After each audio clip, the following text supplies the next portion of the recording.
The first time Elias Vance saw Queen Seralyne, she was standing beneath a ceiling made of transparent crystal, while two moons hung over the royal city like enormous silver eyes. He had expected ceremonial robes, armed guards, and perhaps a speech about the honor of serving the Valeran throne. Instead, the queen was holding a broken holographic projector in both hands and staring at it with the restrained fury of someone considering whether royal authority included the right to execute machinery. "It has insulted me 3 times today," she had said. Elias had looked at the dead projector, then at her.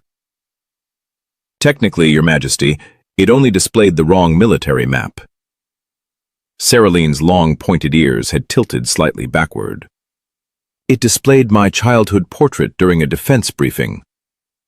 Elias had considered that. Then yes, personal attack. That had been 8 months ago. Now he crossed the eastern gallery of the palace with a diagnostic tablet tucked under one arm, moving through shafts of pale morning light, while maintenance drones floated near the vaulted ceiling. Beyond the windows, Valora's capital spread across the valley in layers of white towers, gravity bridges, and suspended gardens. Civilian airships glided between structures without visible engines, riding electromagnetic corridors generated beneath the streets. Far above them, the thin line of the planetary defense ring curved across the blue-green sky. Elias had originally been sent from Earth for 6 weeks. The assignment had been simple: identify why the Palace Quantum Defense Network kept predicting invasions that were not happening. 3 months later, he discovered that the system was not malfunctioning. It was merely interpreting Valeran political debates as acts of war. He had changed one diplomatic aggression parameter from literal to contextual, and the palace had stopped attempting to activate orbital cannons every time 2 senators shouted at each other. For that alone, Seralyne had extended his contract. Then there had been the reactor incident. Then the diplomatic shuttle problem. Then someone had installed human coffee equipment beside a Valeran antimatter regulator, which Elias maintained had not technically been his fault because nobody had told him the symbols for power outlet and catastrophic containment override were almost identical. By the 8th month, leaving had become a subject neither he nor Seralyne mentioned. "Elias!" He stopped. Princess Lyra came running from a side corridor, her pale ceremonial shoes making absolutely no sound against the polished floor, because Valeran children apparently possessed technology specifically designed to make sneaking easier. She was 11, with the same silver-gray eyes as her mother and the same long ears, though hers moved much more obviously whenever she became excited. "You promised to inspect my astronomy drone." "I promised to inspect it after you stopped flying it inside the palace." "I stopped." "When?" She thought about it. 7 minutes ago." "That is legally impressive progress." Lyra grinned and shoved a small spherical machine into his hands. One side was blackened. Elias stared at it. "What happened?" "It discovered the chandelier." "The chandelier discovered it back." "That is what Mother said." "Your mother is becoming dangerously funny." Lyra lowered her voice. "Don't tell her." "Absolutely not. I enjoy being alive." A palace attendant appeared at the far end of the gallery. "Mr. Vance, Her Majesty requests your presence in the solar chamber." Lyra immediately became interested. Elias noticed. "No." "I did not say anything." "You were about to." "I was going to ask whether you wanted emotional support." "From you?" "I am very experienced." "At causing the emotions, yes." She placed one hand dramatically over her heart. Elias handed the damaged drone back to her and continued toward the royal wing. Something bothered him before he reached the solar chamber. The palace felt different. Not visibly. Security drones still followed their programmed routes. Servitors still moved quietly between halls. The environmental lattice maintained the temperature at exactly 23 degrees Celsius because Seralyne believed 24 was barbaric. But the guards had changed positions. There were two outside the solar chamber instead of one. Both were wearing combat armor. Elias slowed. The doors opened. Seralyne stood beside the panoramic window with her back to him. She was dressed in a dark silver royal uniform, rather than the lighter diplomatic clothing she usually preferred in the morning. Her long blonde hair fell over one shoulder, illuminated by the glow of the city beyond the glass. Except for her long, elegant ears, she could almost have been mistaken for a human woman. Almost. Valorans carried stillness differently. Seralyne could remain perfectly motionless and somehow make everyone else in the room feel as though they were the ones disturbing the air. "You sent for me?" She did not turn immediately. "Yes." Elias looked toward the table. 2 cups, one untouched. That was unusual. Normally Seralyne drank 3 cups of something called sera before speaking to ministers, and 4 before speaking to relatives. "You look serious." "I am always serious. Last week you threatened to rename a moon because Lyra lost a bet. That was governance. That was revenge." Her mouth almost moved. Almost. Then whatever warmth had appeared vanished. She turned toward him. Elias felt something cold settle in his stomach. Seralyne's expression was controlled, but he had worked beside her long enough to recognize what most diplomats never noticed. When she was angry, her right ear tilted slightly forward. When she was worried, both became perfectly still. They were perfectly still now. "Your work here is complete," she said. Elias waited. When nothing followed, he frowned. "My work is never complete.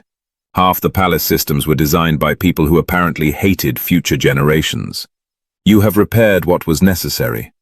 The Western shield array still loses synchronization during thunderstorms.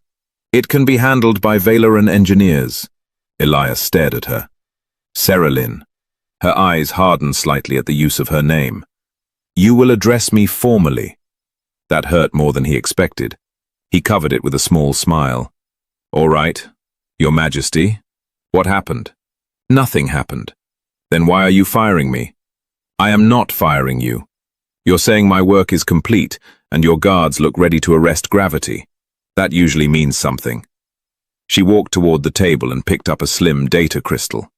"A transport to Earth leaves in 3 days. Passage has already been arranged." Elias did not take the crystal. For 8 months they had argued, laughed, nearly died twice, shared meals after midnight, repaired machines together, and spent long evenings watching artificial constellations move across the observatory dome. Now she spoke as if he were a contractor whose invoice had been approved. "Why?" Seralyne looked directly at him. For 1 second, something almost broke through her expression. Fear. Then it disappeared. "Because," she said quietly, "I no longer require you." Outside the window, the orbital defense ring crossed the morning sky. Elias said nothing. And somewhere, far above the palace, hidden among thousands of legitimate transmissions, an encrypted signal quietly left Valora. Elias spent the first hour after leaving the solar chamber doing something profoundly human, pretending the conversation had not bothered him. He went to the engineering level, recalibrated a plasma conduit that did not need recalibrating, insulted a diagnostic terminal for displaying the same warning twice, and drank half a cup of coffee that had been sitting beside his workstation long enough to qualify as archaeological material. None of it worked. Seralyne's words remained exactly where she had placed them. "I no longer require you." By midday, he was standing in his quarters staring at 2 open travel cases, while Bix floated beside the bed, emitting cheerful packing tones. "Clothing," Elias said. Bix rotated. A mechanical arm extended and seized a decorative cushion. "No." The cushion disappeared into the case. "Bix." The drone produced a satisfied beep. "That is not clothing." Another arm reached for a lamp. Elias caught it halfway. "Also not clothing." Bix projected a small holographic question mark. "Honestly, I don't know how you survived before me." The drone displayed his maintenance record. Elias pointed at it. That was rhetorical.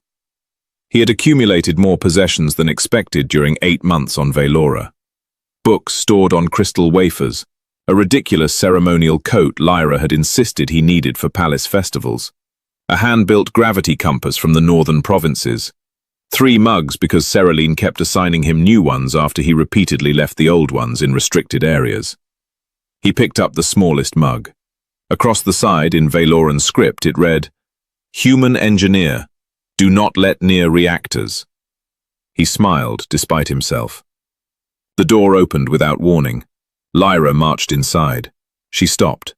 Her eyes moved from the cases to Elias, then to Bix, who was attempting to pack the bedside table. "What is this?" "Furniture theft." "You are leaving." Elias straightened. "Your mother ended my assignment."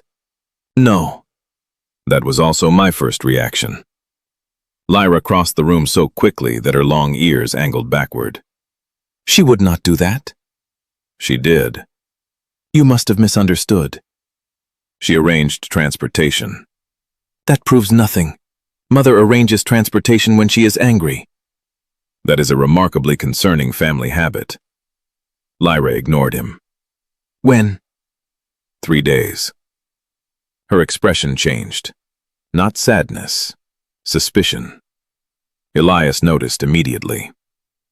"What?" Lyra climbed onto the chair beside his desk. "Mother has been strange." "Your mother rules 32 provinces, 6 orbital colonies, and a parliament that treats shouting as a competitive sport. Strange is relative." "No, different strange." Elias leaned against the desk. Lyra lowered her voice. "She canceled dinner yesterday." "That happens?" "She canceled breakfast." "That is more serious." "She canceled the Council of Ancestors." Elias blinked. Seralyne never canceled that meeting. Once, during a planetary storm that had shut down half the capital, she had attended through emergency hologram while trapped inside an elevator. What else? Lyra counted on her fingers. "She doubled the guards near my rooms. She sent Commander Tavern to inspect the northern hangars. She has been meeting with intelligence officers after midnight." Elias felt the amusement drain from him. "You saw them?" "I hear things." "You spy." "I observe." "You hide behind doors." "That is where observations happen." Bix rolled toward Lyra. She patted its metal shell. "At least Bix understands me." Bix immediately tried to place one of her shoes in Elias's suitcase. Lyra frowned. "Perhaps not completely." Elias looked toward the window. Something did not fit. Seralyne could be cold when necessary, formal when angry, ruthless when politics demanded it. But abrupt? No, not with him. He remembered her perfectly still ears, her untouched cup, the combat guards. "Did she say anything about me?" Lyra hesitated. That hesitation told him more than words. "Lyra." "She asked the palace computer where you were." "When?" "Last night." "Why?" "She did not say." "How many times?" Lyra looked uncomfortable. 6. Elias stared. 6? Possibly 7. That is not normal. I know. What exactly did she ask? Lyra copied her mother's formal voice. Locate Elias Vance. Then, more quietly, confirm he has not left palace grounds.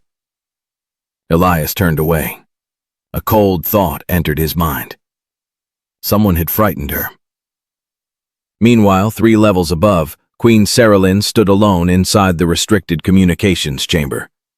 The room had no windows, no servants, no wireless systems. Every wall was lined with signal-dampening alloy, and the only active device was a black, crystalline terminal resting in the center of the chamber. A message hovered above it. No more warnings. Seralyne read it without moving. Another line appeared. The human leaves Valora, or the next transmission will contain his death record. Her fingers tightened against the edge of the console. The symbol beneath the message belonged to the Ascendant Circle, an organization that officially did not exist. an organization that had survived 3 royal investigations, 2 assassinations, and nearly a century of political purges. They wanted access to the planetary orbital defense grid. Seralyne had refused. Now they had finally discovered something more useful than military pressure. They had discovered Elias. The terminal chimed. A new image appeared. Elias walking through the eastern gallery that morning. Recorded from somewhere inside the palace. Seralyne's face went pale. They were watching him. Already. She reached toward the console and erased the message, though she knew the act was meaningless. 3 days. That was all she needed. Get Elias onto the Earth transport. Get him beyond Valoran space. Then she could deal with the Ascendant Circle without fear that one mistake would cost him his life. The chamber door opened. Commander Tavrin entered. Majesty. Report. No breach found. There is a breach. We have checked every surveillance node. Then check them again. Tavrin hesitated. Should Mr. Vance be informed? Seralyne's answer came too quickly. No. He may notice the security changes. He notices when someone moves a chair. That was my concern. Seralyne closed her eyes briefly. He must leave believing I dismissed him. And if he refuses? For the first time, something almost resembling despair crossed her face. Then convince him I meant it. Back in his quarters, Elias closed one suitcase, then opened it again. Lyra watched him. You are not packing. I am thinking. You think badly. Thank you. My mother says that when you think, you touch your left eyebrow. Elias froze. His hand was touching his left eyebrow. Lyra smiled. She notices everything about you. That is not helping. It was not supposed to. A soft alarm sounded from the wall. Elias looked toward the security display.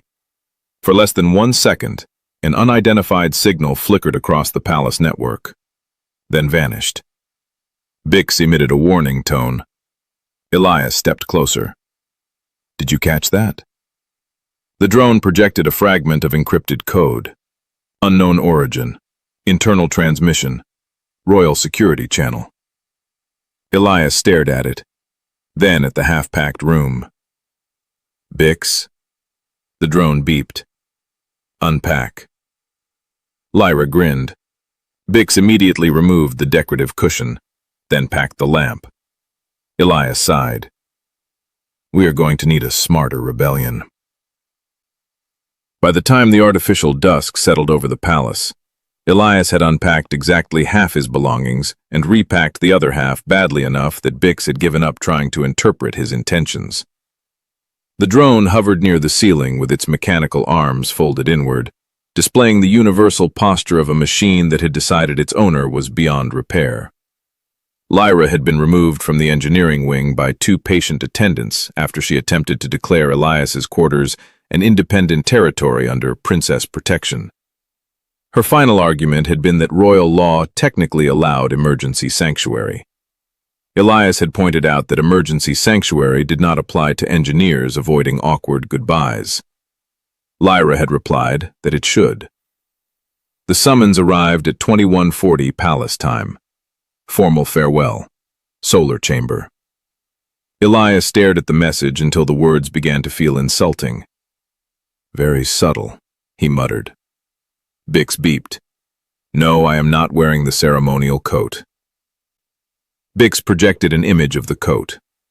It has 6 clasps. Another beep. And 4 of them stab me. Bix rotated slowly. You are remarkably judgmental for an appliance. 10 minutes later, Elias was walking toward the royal wing in the ceremonial coat. The palace had dimmed for evening, its white corridors now lit by thin strips of bioluminescent crystal running beneath the walls. Outside the enormous windows, Velora's 2 visible moons had risen over the city. Air traffic had thinned. The floating gardens descended toward their nighttime docking platforms, and far above, Defense satellites blinked in carefully synchronized patterns. Elias noticed more guards. Not enough to alarm ordinary visitors. Enough to alarm him. The solar chamber doors opened before he touched them. Seralyne stood beside a long table set for two. That surprised him. So did the absence of advisors.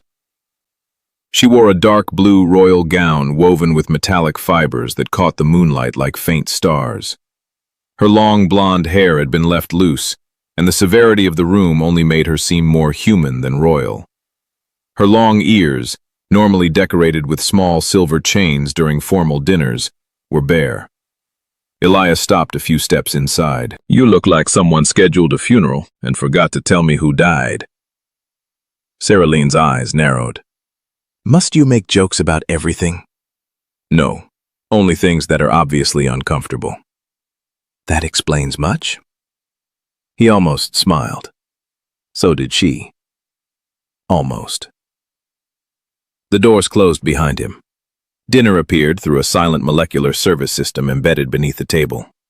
2 plates formed from shimmering particles, roasted mountain grain, spiced river fish, and something purple Elias had learned not to ask about. He sat. Seralyne remained standing. "That bad?" She looked at him. "Elias." There it was again. His name. Not Mr. Vance. Not human advisor. Not engineer. For one heartbeat, the distance between them disappeared. Then she rebuilt it. "Your transport departs tomorrow morning." He frowned. "You said 3 days." "The schedule changed." "That is becoming a popular phrase around here." "You should be prepared." "I am." "You are not." "You have not seen my suitcase." "That is not what I meant." Silence stretched between them. Elias leaned back. "All right. Let us stop pretending." Her expression hardened. "I am not pretending." "You have doubled security, moved my departure forward, and spent the last 2 days checking my location through the palace network." Seralyne went still. That was answer enough. Elias continued quietly. "Something happened." "No." "Someone threatened you." "No." "Someone threatened Lyra." Her eyes flashed. "No." "Then me." Seralyne looked away. Elias felt the truth land heavily between them. "So that is it." "You are mistaken." "I am usually mistaken about 6 times before dinner." "Not this time." She turned toward him. "You do not understand the situation." "Then explain it." "I cannot." "Cannot or will not?" "Both." He stood. The movement was sharper than he intended. "For 8 months, you trusted me with defense networks, reactor failures, diplomatic incidents, and the minor problem of a moon-based weapons platform trying to identify me as agricultural equipment. That was resolved." "It still calls me Tractor Elias." "That is not relevant." "It is deeply relevant to my dignity." Her composure cracked. A short laugh escaped her, barely a sound. But it was enough. Elias stared. Seralyne lowered her eyes. For a moment she was no longer the queen of Velora. She was simply tired, afraid, and trying desperately not to show either. Elias softened. "Seralyne." She looked up. "If you want me gone because I failed you, say it." "You did not." "If I became a problem, say that." "You did not." "Then tell me the truth." Her voice was quieter when she answered. "The truth would not change anything." "It would change whether I leave angry." "You should be angry." "Why?" "Because it will make leaving easier." That hurt more than the dismissal. Elias stepped closer. "Did these months mean nothing to you?" Seralyne's expression changed, only slightly, but he saw it. The same way he had learned to recognize an overloaded reactor before the alarms sounded. She was lying before she even spoke. "No." The word was precise. Perfect. False. Elias nodded once. Understood. He turned toward the door. It opened. Lyra stood there. Seralyne's eyes widened. Lyra. The princess entered with the determination of someone who had absolutely no respect for timing. I heard everything. You were listening? I was standing outside. That is listening. It is also standing. Elias closed his eyes briefly. Lyra, perhaps this is not. Mom is lying. Silence. Seralyne stared at her daughter. Lyra pointed at her. She loves you very much. Elias stopped breathing for approximately 3 seconds. Seralyne became completely motionless. Lyra. She does. Lyra. She keeps your first repair note. Elias looked at Seralyne. Seralyne looked ready to teleport herself into space. You kept that? No. Lyra continued. She keeps it in the upper drawer beside the diplomatic seals. Lyra. And she asks the palace computer where you are when you are late. Elias folded his arms. How many times? Seralyne's long ears slowly reddened at the tips. Lyra answered helpfully. Usually 3. That is enough. She spent 40 minutes choosing a dress before the ambassador dinner. Enough. She asked me whether humans prefer silver or blue. Lyra. And last month she smiled at your message for Princess Lyra Seralyne Valor. Lyra finally stopped. Elias stared at the queen. Seralyne looked as though she would rather face an invading fleet. I see, Elias said. No, you do not. I am beginning to. This is completely inappropriate. Your daughter appears to disagree. My daughter is 11. And apparently terrifyingly informed. Lyra smiled proudly. Then Elias noticed the light beyond the window, a tiny red pulse. Once. Twice. A black security drone floated near the outer balcony, almost invisible against the night sky. Wrong model. Wrong patrol pattern. Wrong position. Elias's expression changed immediately. Do not move. Seralyne followed his gaze. The drone rotated. A narrow beam flashed from its underside toward the chamber. Surveillance. Elias grabbed a metal serving disc from the table and threw it. Seralyne stared. The disc struck the drone through the open ventilation gap. Sparks burst across the balcony. The machine crashed against the glass and dropped to the floor. Lyra blinked. That was impressive. Elias walked toward the shattered machine. Thank you. Seralyne's voice had gone cold. That drone is not palace issue. I know.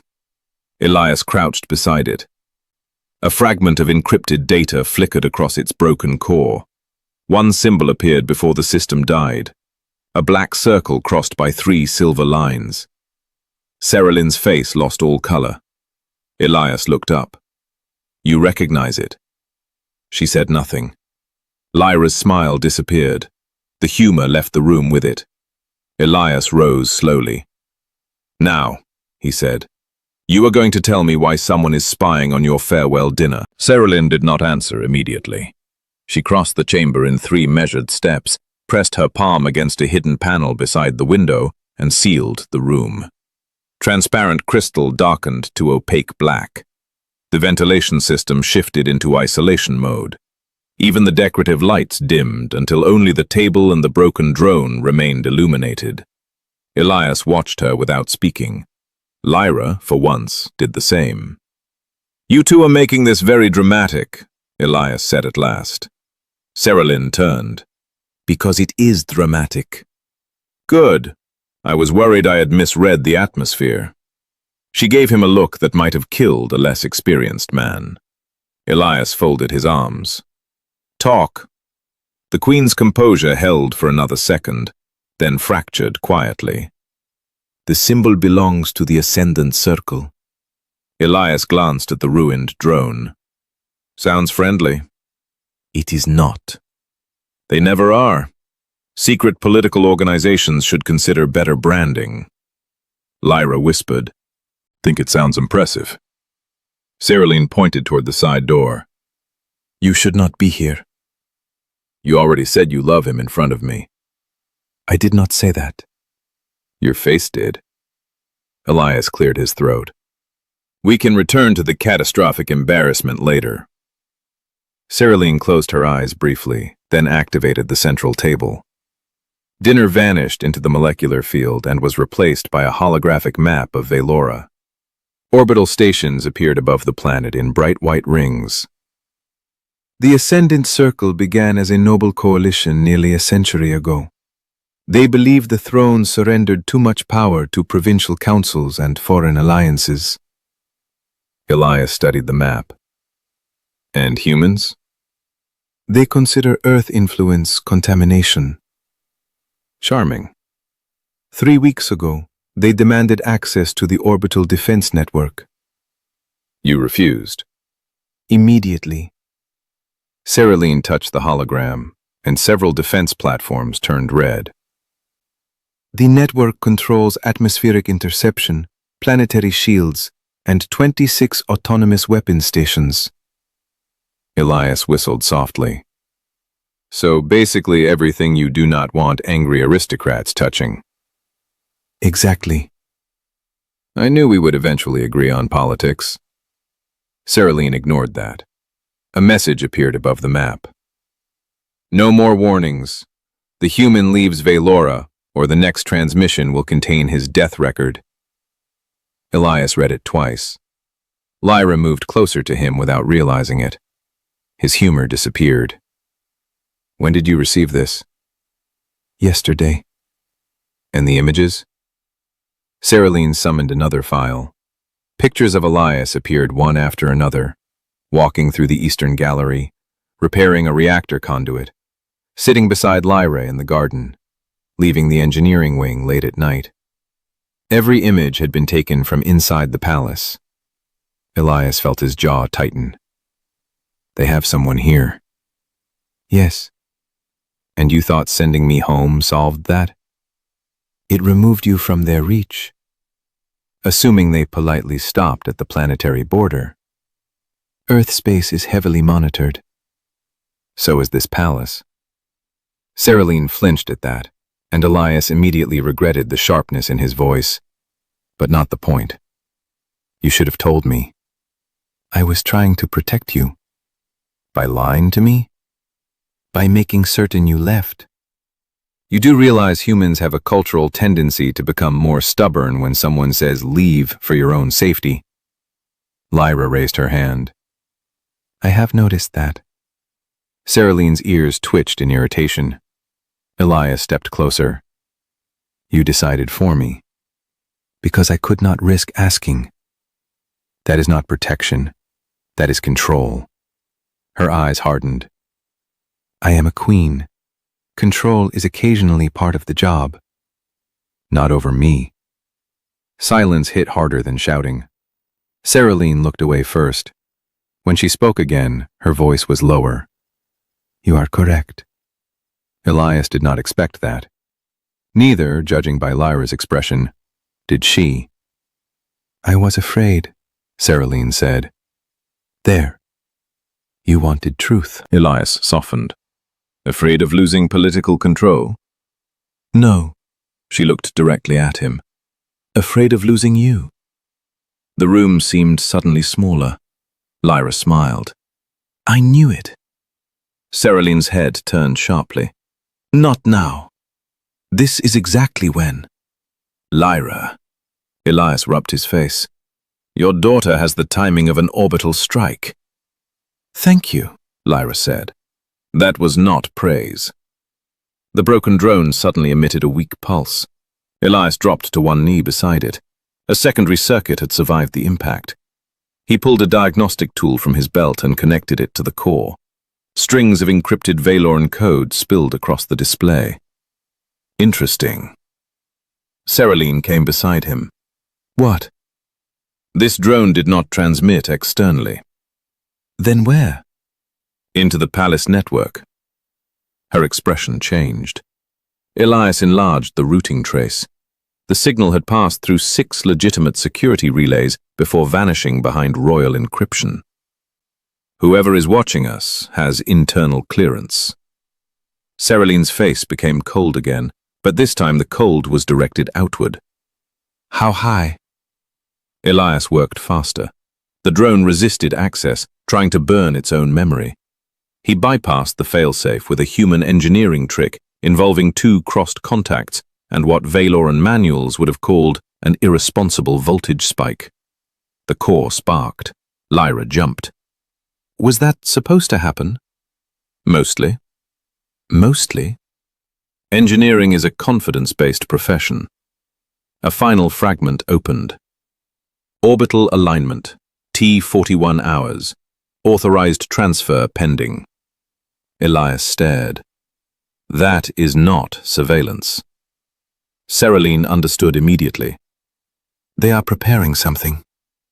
During the 3-moon alignment, Valora's moons pass through a rare electromagnetic configuration twice each year, flooding the upper atmosphere with interference and weakening long-range quantum communication. Elias stood. If someone wanted to seize the defense grid without the outer colonies noticing immediately, that would be the perfect window. Seralyne looked at the orbital map. They cannot access the grid without royal authorization. Unless they already have part of it. The Queen said nothing. Elias watched her face. Who has access? Myself, Commander Tavran, Chancellor Valor, 2 defense ministers. Lyra frowned. Chancellor Valor does not like Elias. He does not like anyone, Seralyne said. That is his most consistent political position. Elias smiled faintly, then became serious again. Cancel my transport. No. Seralyne. They threatened your life. And now we know they are inside the palace. Leaving does not make me safer. It just makes me alone. She opened her mouth to argue. He stepped closer. You wanted to protect me because you care about me. Her ears reddened again. Elias almost smiled. I am going to enjoy that detail later. Do not. Absolutely going to. Lyra whispered. I can help. Both adults answered at once. No. She crossed her arms. Elias looked back at Seralyne. Cancel the transport. The Queen hesitated for a long moment. Then she touched the holographic controls. The Earth departure vanished from the schedule. Fine. Elias exhaled. Thank you. You are not leaving the palace unguarded. I expected that. You will obey security instructions. Within reason. You will not improvise. Elias stared at her. Seralyne stared back. Lyra began laughing. Even Seralyne's expression cracked. Fine, the Queen said. You will improvise less. That I can promise. The hologram shifted suddenly. A warning appeared over the outer moon. Unidentified mass signature detected. Seralyne froze. Elias enlarged the scan. Beyond the moon's shadow, where no civilian ship should have been, dozens of dormant objects were hiding in silence. Warships. Elias looked at Seralyne. I think your secret society brought friends. The Queen's face hardened. Then we find the traitor before those ships wake up. Elias looked down at the damaged drone, then at the palace map glowing beneath them. Somewhere inside those thousands of rooms, someone had royal access, military authority, and enough hatred to start a war. Good, he said quietly. I was getting bored. Elias officially left Valora the following morning. At least, that was what the palace announced. A royal transport lifted from the eastern platform under heavy escort, carrying his luggage, 3 empty storage crates, and 1 extremely confused diplomatic clerk who had been instructed not to ask questions. Public records confirmed Elias Vance had departed. Orbital Control logged his identification. Civilian news channels even aired a brief report about the human advisor returning to Earth after successfully completing his technical duties. Elias watched the report from inside an abandoned maintenance tunnel beneath the palace. They used the worst photograph they had. Seralyne stood beside him in a dark field uniform, studying a floating tactical display. It is accurate. I look like I am being arrested. You are arguing with a security officer. He confiscated my coffee. That explains nothing. It explains everything. Bix hovered between them with its lights dimmed to avoid detection. Lyra sat cross-legged on a supply container, wearing an oversized maintenance jacket and looking entirely too pleased with herself. Seralyne noticed. Why are you here? Lyra smiled innocently. I got lost. You bypassed 3 restricted doors. I got lost very efficiently. Elias turned away to hide a smile.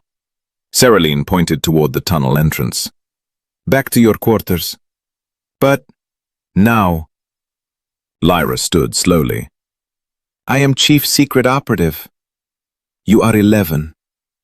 That is why nobody suspects me. Elias coughed into his fist. Seralyne gave him a warning look. I said nothing. You were about to. That is unfairly accurate. Once Lyra finally disappeared with 2 guards, Elias brought up the signal trace recovered from the surveillance drone. The internal transmission had moved through obsolete engineering relays built before the current palace network existed. Whoever did this knows the old infrastructure, he said. Seralyne studied the map. Those systems were abandoned 40 years ago. Abandoned is a strong word. Forgotten is more accurate. He tapped the display. A hidden route illuminated beneath the palace, weaving through sealed service corridors and ancient power conduits. This line terminates near the Western Administrative Wing. Seralyne's expression sharpened. The Chancellor's offices. Convenient. Too convenient. Also true. They moved deeper into the tunnels. The palace above them represented modern Valeran engineering. Silent elevators, gravity corridors, living crystal interfaces. Below was different. Old machinery lined the walls like fossilized bones. Thick plasma pipes pulsed behind translucent panels. Mechanical locks replaced biometric doors. The air smelled faintly metallic. Elias liked it immediately. This place is beautiful. It is filthy. Exactly. Seralyne stared at him. Human engineers are strange. Your civilization built a fusion relay with hand-operated emergency valves. That is art. After 20 minutes, Bix emitted a soft tone. Signal. Elias stopped. A narrow burst of encrypted data was passing through a dormant relay directly above them. Got you. He connected a portable decoder. The transmission opened only partially. Fleet status. Dormant. Alignment window. 19 hours. Primary access pending. Authorized source. V. Then the signal cut. Elias looked at Seralyne. V. That could be anyone. Your political system has an unfortunate number of important people whose names begin with V. Valeran tradition. Terrible investigative tradition. They followed the relay line until the tunnel opened beneath a sealed archive room. Voices carried through the ventilation grate. One belonged to Chancellor Valor. Elias and Seralyne exchanged a look. Valor's voice was calm. The human has departed. The Queen is isolated. Another voice answered through a transmitter. And the defense authorization? Tomorrow. Failure is no longer acceptable. There will be no failure. Elias's face hardened. Seralyne did not move. Valor continued. Once the orbital grid transfers, the monarchy will become symbolic. The human alliance will end. Valora will belong to Valorans again. The transmission ended. Silence followed. Elias whispered. I assume that qualifies as suspicious? Seralyne's eyes were cold. He served my father. That probably makes this worse. Yes. They returned toward the command route without speaking. For Seralyne, betrayal was not an abstract concept. Valor had attended Lyra's naming ceremony. He had advised the crown for nearly 30 years. He had stood beside Seralyne during 2 border wars. Now he was preparing to dismantle everything she had protected. Halfway back, alarms erupted. Red emergency lights flooded the tunnel. Bix spun sharply. System lockdown. Palace security override. Seralyne reached for her communicator. Dead. Elias checked his. Jammed. A mechanical voice echoed through the corridor. Emergency authority transferred to Chancellor Valor pending royal security review. Seralyne's expression changed from grief to fury. He moved early. Above them, armored security doors began sealing throughout the palace. Automated defense drones changed allegiance. Royal guards found their weapons remotely disabled. Elias pulled up the local schematic. They split the palace into sectors. Lyra. Seralyne started toward the northern access tunnel. Elias caught her arm. That route is sealed. My daughter is there. I know. Her eyes flashed. Then release me. I am trying to keep you from running into 6 automated gun platforms. For one dangerous second, Queen and Engineer stared at each other. Then Bix projected a new message. Princess access detected. Elias blinked. A second message appeared. Hello, Elias. Then another. Mother is going to be angry. Seralyne closed her eyes. Lyra. A small holographic window opened. The princess appeared on screen inside what looked like a classroom. She grinned. I found the educational network. Lyra, Seralyne said slowly. Where are your guards? They are outside fighting a door? Elias leaned closer. How did you access this channel? My astronomy lessons use the old satellite system. He stared. The educational network. It had been ignored during the takeover because it was isolated from military control. Lyra, can you reach the palace observatory? I think so. Seralyne immediately understood. The observatory links directly to the orbital sensor array. Elias smiled. Your chief secret operative just became useful. I heard that, Lyra said proudly. Seralyne pointed at the screen. You will follow instructions exactly. Lyra nodded. Elias murmured, She definitely inherited that talent from you. Seralyne ignored him. A violent impact shook the tunnel. Dust fell from the ceiling. Bix projected external footage. Security drones were descending into the lower levels. They found us, Elias said. Seralyne drew a compact energy pistol from her belt. How many? Bix displayed 14. Elias stared. That seems excessive. You wanted excitement? I wanted manageable excitement. Another impact. The maintenance door began glowing red as cutting lasers burned through from the opposite side. Elias looked around. Old fusion conduits, manual pressure valves, ancient magnetic switches. He smiled. Seralyne noticed. No. I have not said anything. That expression is your improvising expression. It is a very useful expression. You promised to improvise less. I am improvising exactly the necessary amount. He grabbed 2 emergency cables and connected them across the wall relay. Seralyne backed away. What will that do? Either disable the drones or remove power from this entire palace level. Which one? Yes. She stared at him. You are impossible. And still here. That silenced her. For a brief moment, despite alarms and approaching machines, their eyes met.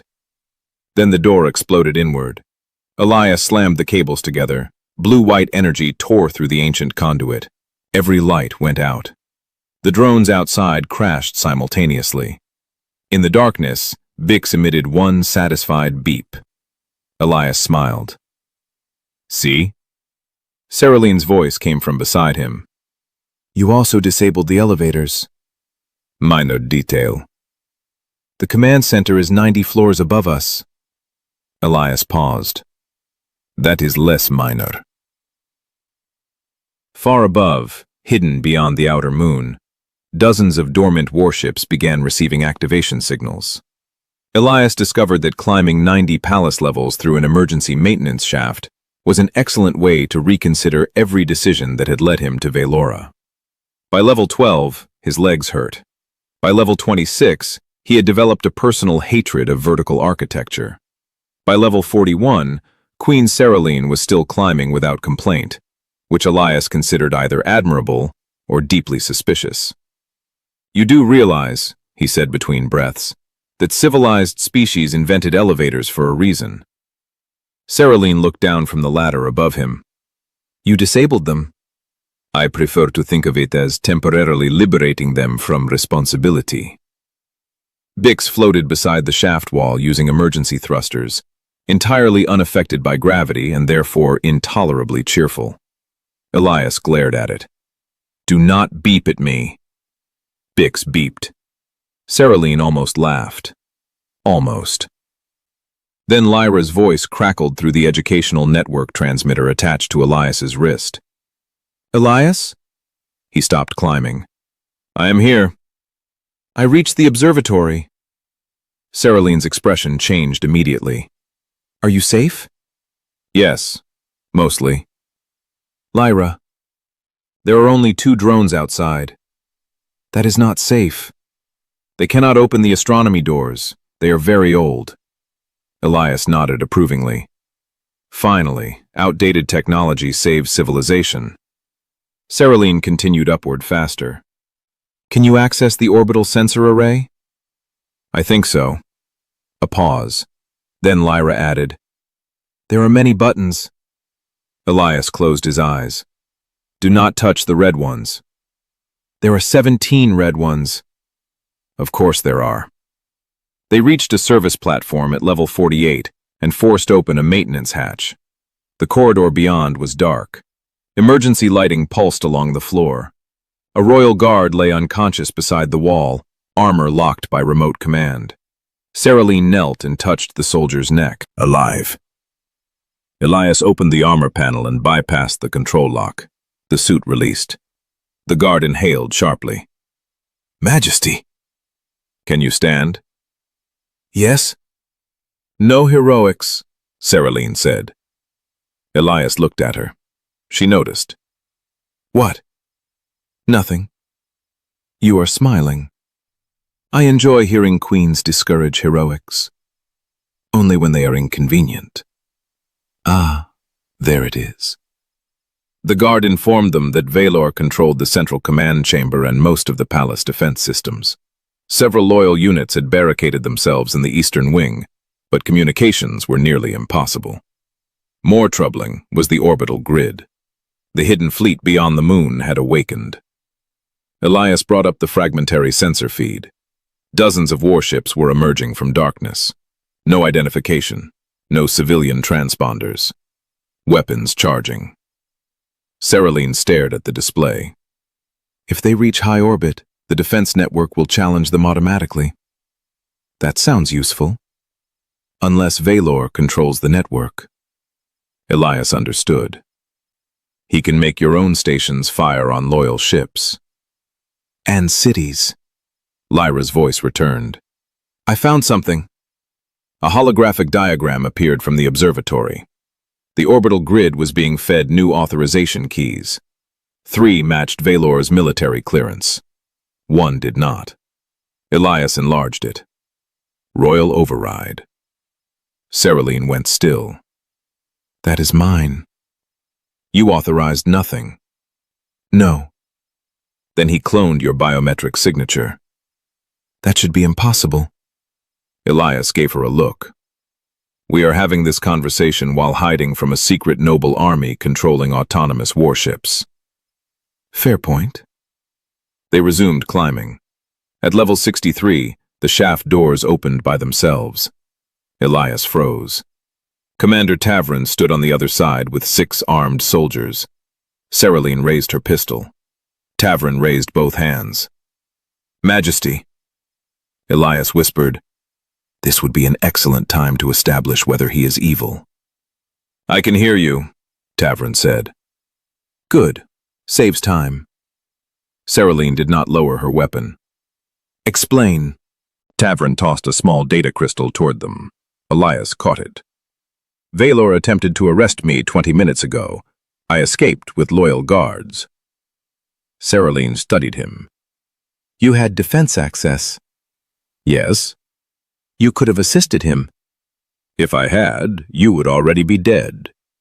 Elias considered that. "Convincing argument." Tavern gave him a tired look. Together they moved through a hidden military passage toward the defense corps. The palace shook. Far outside, the first rebel ship entered Valora's defensive boundary. Warnings erupted across every surviving display. "Targeting system active." Seralyne stopped. "No." Elias looked at the coordinates. The orbital station was not targeting the incoming warship. It was targeting the capital. "Valor is forcing compliance," Tavern said. "If provincial commanders resist, he will threaten civilian centers." Seralyne's face became terrifyingly calm. "Then we end this now." Lyra suddenly transmitted again. "I can access the astronomical broadcast system." Elias looked at Seralyne. "The old education network connects to planetary emergency frequencies." Seralyne understood. "You can broadcast?" "I think so." Elias smiled. "Lyra, congratulations. You are now illegally operating a planetary communications system." "Really? Do not sound excited." "I am extremely excited." Seralyne leaned toward the transmitter. "Lyra, route the observatory feed to every civilian channel. I will send you evidence of Valor's conspiracy." "What if he blocks it?" "He cannot block a network he forgot exists," Elias said. For the first time that night, Seralyne smiled fully. "Do it." They reached the entrance to the Quantum Defense Corps. Valor was waiting. He stood behind an energy barrier with armed drones surrounding him. "You should have left, human." Elias glanced around. The chamber was enormous, filled with rotating rings of luminous quantum processors suspended in zero gravity. "I considered it." Valor's long ears angled back. "You corrupt everything you touch." "That is unnecessarily harsh. I repaired your climate system." "You brought weakness into this palace." Seralyne stepped forward. "No, he exposed yours." Valor activated the drones. Tavern's soldiers opened fire. The corridor erupted in blue plasma. Elias dropped behind a console and crawled toward the defense interface. "Bix!" The drone followed. Seralyne fired from cover. Valor shouted over the weapon's fire. "You cannot understand this system." Elias reached the control core and opened the panel. Thousands of alien symbols flooded across the interface. He stared. Valor laughed. "Primitive human." Elias sighed. "You know, everyone keeps saying that right before I touch expensive equipment." He connected Bix directly to the quantum bus. The drone made a distressed sound. "Sorry." More symbols appeared. "Elias!" Seralyne shouted. "I need 30 seconds." "You have 10. "Then I need a more supportive queen." A plasma bolt struck the console beside him. 7 seconds. Much better. He bypassed the biometric layer and forced the defense network into diagnostic mode. The entire orbital system hesitated. Valor's expression changed. "What did you do?" Elias smiled.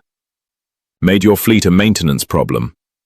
He uploaded the hidden warship's energy signatures into the network as unauthorized objects. Across Valora's sky, hundreds of defense satellites rotated. The targeting reticles moved away from the capital, toward the rebel fleet. Valor stared upward at the tactical display. No. Seralyne's voice appeared simultaneously across every public screen on the planet as Lyra activated the broadcast. Evidence flooded the channels. Messages, threats, access records. Valor's conspiracy became visible to billions. His soldiers began lowering their weapons. Some looked at him with horror. Valor screamed, "Turn it off!" Elias leaned against the console. Bit late for public relations. The orbital grid fired. Brilliant lines of energy crossed the upper atmosphere, disabling the lead rebel ships one after another. Then alarms changed tone. Elias looked down. His smile vanished. The hacked quantum core was overheating. Energy cascaded. Containment failure. 4 minutes.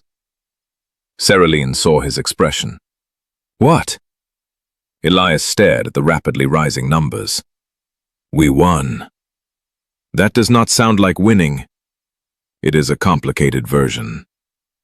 The chamber began vibrating. Above them, the defense network's accumulated quantum energy was feeding backward into the orbital stations. If the cascade reached critical mass, half the ring would explode over the planet. Elias looked at Seralyne. We have 4 minutes to save the system we just saved the planet with. Bix emitted a miserable beep. Elias nodded. Yes. He opened the core panel wider. This day has become very poorly organized. The quantum core began to scream. It was not a metaphor Elias particularly enjoyed. The sound came from the rotating containment rings as they accelerated beyond tolerance, each luminous band flashing brighter while Valora's orbital defense network poured excess energy back toward the palace. Warning symbols flooded every console. 4 minutes became 3 minutes and 41 seconds. Seralyne stepped beside him. What do you need? Elias looked at her. Not, what should I order? Not, can this be stopped? What do you need? 8 months ago, she would have summoned engineers and taken command of the room. Now she was asking him. Access to the planetary atmospheric grid. You have it. Manual orbital authorization. Done. Someone to keep everyone from shooting me while I commit several crimes against engineering. Seralyne drew her pistol. That part I understand. Valor had already been restrained by Tavern's guards, but several automated drones still obeyed the corrupted network. They rose from the far side of the chamber. Seralyne fired first. Blue energy cut through one machine. Tavern shouted orders while Elias opened the core routing map. The problem was brutally simple. The orbital stations had absorbed too much quantum charge during the emergency override. Normally, the energy would dissipate gradually into deep space capacitors. Valor had disconnected them. Of course he had. Elias muttered, I am beginning to take his engineering decisions personally. Valor, kneeling under guard, laughed bitterly. You cannot stop it. Elias glanced at him. That was almost encouraging. The timer dropped below 3 minutes. Bix projected environmental data. Upper atmosphere, ion density, magnetic field. Elias froze, then smiled. Seralyne saw the expression. That is the improvising expression again. Yes. I dislike that expression. You are going to dislike the plan more. What plan? We dump the charge into the atmosphere. Tavern stared at him. That could ignite the ionosphere. Only if I am wrong. Seralyne's ears tilted forward. How wrong? Elias considered lying, then did something he would not have done when he first arrived on Valora. He told the truth. Enough that I need you to trust me. Seralyne held his gaze. No hesitation. I do. The answer struck him harder than any declaration of affection could have. Elias turned back to the controls. Lyra. The princess answered immediately through the observatory channel. I am here. Can you redirect the astronomical focusing arrays toward the northern magnetic pole? Yes. Seralyne interrupted. Without touching 17 red buttons. Lyra sounded offended. I know. Elias smiled despite the timer. Good. Align them with the orbital defense ring. What will happen? Best case? Aurora. And worst case? Seralyne said. Do not ask. Lyra paused. That means it is interesting. Lyra. I am doing it. The observatory arrays rotated. Across the planet, ancient scientific satellites changed position for the first time in decades. Elias rerouted the defense grid. The core resisted. He forced it. Every light in the chamber went white. Bix emitted a noise Elias had never heard before. Was that fear? The drone beeped rapidly. Fair. 37 seconds. Now! Elias shouted. Seralyne slammed her palm against the royal authorization plate. The system recognized her DNA. The orbital ring opened its atmospheric channels. For one impossible second, nothing happened.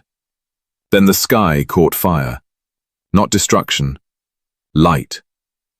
Quantum energy poured harmlessly along Velora's magnetic field, spreading across the upper atmosphere in enormous curtains of silver, green, and violet.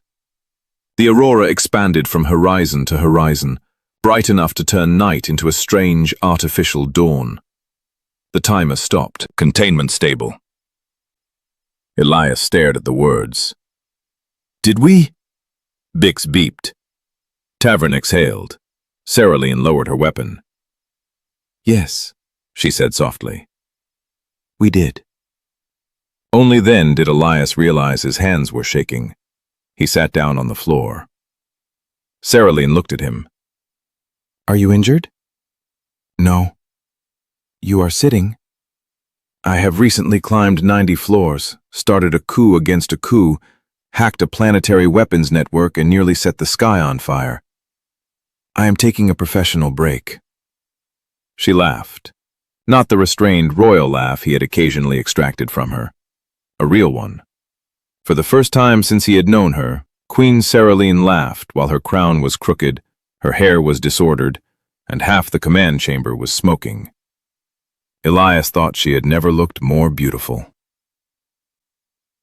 3 days later, Chancellor Valor and the surviving leaders of the Ascendant Circle were formally arrested. The public evidence Lyra had transmitted made denial impossible. Provincial governors who had quietly supported the conspirators abandoned them within hours, and Tavern used the captured communications to identify the remaining cells. Civil war never came. The hidden fleet was seized. The orbital defense network was rebuilt with 3 separate authorization systems, and, at Elias's insistence, one enormous warning label reading, "Do not give politicians full access." Seralyne allowed it, mostly because nobody else could convince him to remove it. 2 weeks later, Elias stood in his quarters staring at his luggage again. Bix floated nearby. The same decorative cushion sat inside the case. Elias pointed at it. You have learned nothing. Bix beeped defensively. The door opened. Seralyne entered alone. No guards, no crown. Only a simple silver uniform and the same long blonde hair falling over her shoulders. She looked at the luggage. You are leaving? Elias shook his head. My room is being repaired. The western wall exploded. Minor architectural disagreement. She stepped closer. For a moment, neither spoke. Then Seralyne said, I owe you an apology. That sounds expensive. I tried to protect you by removing your choice. Elias said nothing. I was wrong. He looked at her carefully. Months ago, he would have made a joke and avoided the rest. Now he waited. Seralyne continued, I believed caring for someone gave my enemies a weapon, so I tried to make you distant enough that losing you would become impossible. That worked terribly. Yes. Historically terrible. I understand. He smiled slightly. She did too. Then her expression softened. I love you. No princess interrupting, no emergency alarm, no assassin drone, just the truth. Elias breathed out slowly. You know, Lyra is going to be unbearable about this. She already is. And you are not sending me away again? No. Good. Seralyne looked almost nervous. What will you do? Elias glanced around the room, at the half-packed luggage, at Bix, at the palace that had stopped feeling like an assignment months ago. He had come to Velora believing temporary things were safer, contracts ended, missions finished, attachments complicated decisions. He understood now that avoiding attachment did not prevent loss. It only prevented belonging. I think, he said, I will stay. Seralyne's ears reddened slightly. As what? Elias smiled. That depends. Are you hiring? A month later, Elias Vance was officially appointed Royal Scientific Advisor to the Crown of Velora. Unofficially, everyone in the palace knew the title meant he spent most evenings with Seralyne, most mornings repairing something Lyra had broken, and most afternoons arguing with ministers who still believed human engineering methods were insane. They were correct. Lyra frequently reminded anyone who would listen that she had solved the Queen's romantic crisis before the entire Royal Intelligence Directorate solved the conspiracy. No one could prove otherwise. Months passed. Earth and Velora signed a new scientific and defensive alliance. Tavern became head of a reformed Security Council. The palace network stopped monitoring Elias without permission, mostly. And on clear nights, the aurora created during the defense crisis still appeared faintly above the northern horizon. One evening, Elias stood beside Seralyne on the palace balcony, while Lyra chased Bix through the garden below. Seralyne watched the lights in the sky. I thought loving someone would make me weaker. Elias leaned against the railing. And? She looked at him. I was wrong. Below them, Lyra shouted, Bix stole my shoe! Elias sighed. Your kingdom remains under threat. Seralyne smiled. This time she did not hide it. And above Velora, the stars burned quietly over a world that had nearly been divided by fear, then saved because a queen finally learned that protecting someone did not always mean sending them away. Sometimes it meant allowing them to stay.